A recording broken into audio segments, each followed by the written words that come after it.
Listen, this interview is going to be airing after the elections are complete. So no one's going to see this until voting is done. Let's have some fun.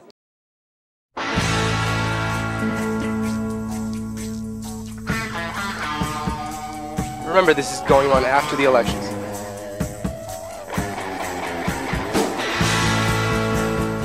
Do I have your promise on that? Yes. Your word. I'm your choice. I wanna be elected. I can't get to the dandy in a gold Rolls Royce. I wanna be Show interviewing Flo Vega, Smoo presidential candidate. Welcome. Hi, I'm glad to be here. Now, just before we started, your opponent Jake said that if he wins, he'll feel bad. If you win, will you feel bad? I won't feel extremely bad. Is that because you're better than he is? I mean, obviously I'm running, so I do think I'm better than he is. Someone is going to be sad. You spent a great deal of your life fighting for minority rights. Yes. What about the minority group of racists? I don't think that's a minority group because I don't think that that's a group that is... It's not a minority group in the definition that I am using in defining a minority, which is a group of people that is discriminated against or that is disadvantaged. Well, they're on the retreat. They've been discriminated against for the last 10, 20 years at least. They're losing ground. They're losing numbers. Aren't they a minority now? They're being persecuted for their own beliefs. I don't think that there should be any particular sympathy or justification for anyone that does it. Is there any minority you don't stand up for? That I don't stand up for? Germans?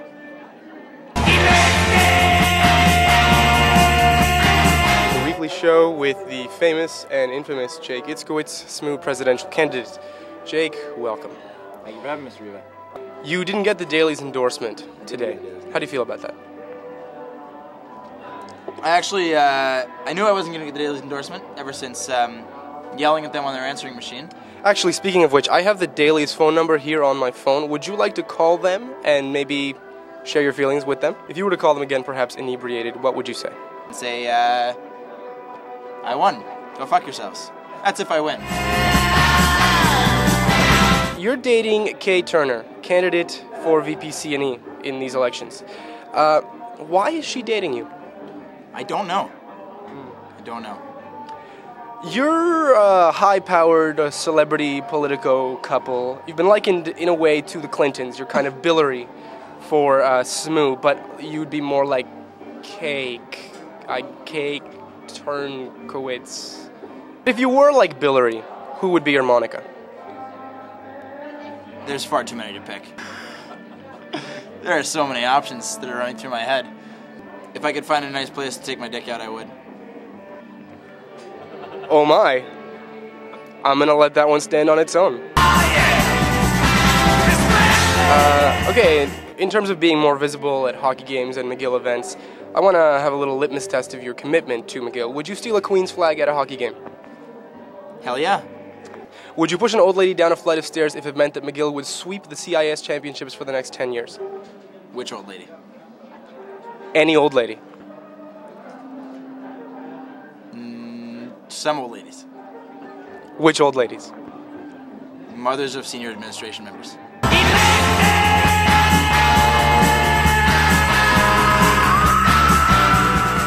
You enjoy Harry Potter and really any kind of children's fantasy. Is this because you are actually a child or because you are an old lady and you enjoy reading this to your grandchildren? Because I am an old lady who enjoys reading it to her grandchildren. I like someone who can give an unequivocal answer. Flo Vega. Yes. 12-year-old child or old lady? I would go with old lady over 12-year-old child. Do you want to be a person who's more active in the McGill party scene? Absolutely. Would you chug this beer, please? I can't chug. You cannot chug, I cannot chug. and yet you want to be more active in the McGill party scene. I will happily drink said beer quickly, but it might take me the rest of the interview. Do it. Okay. I got time. Would you chug this beer?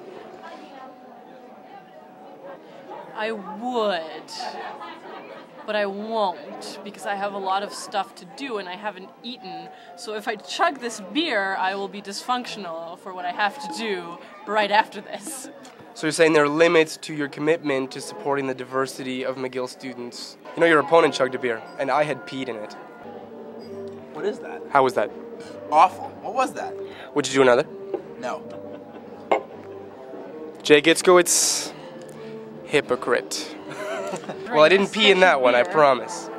I'm sure you told him that too. I think it's the beer of Smoo. This is beer bride? You're running for elected office, I believe. I am indeed. Yeah, this is the people you have a license with. Your opponent, Jay Gitzkowitz, says he was willing to drink someone else's beer even if they have herpes. I am not. Well, there's commitment and then there's commitment. You know, I think we're done. Thank you very much.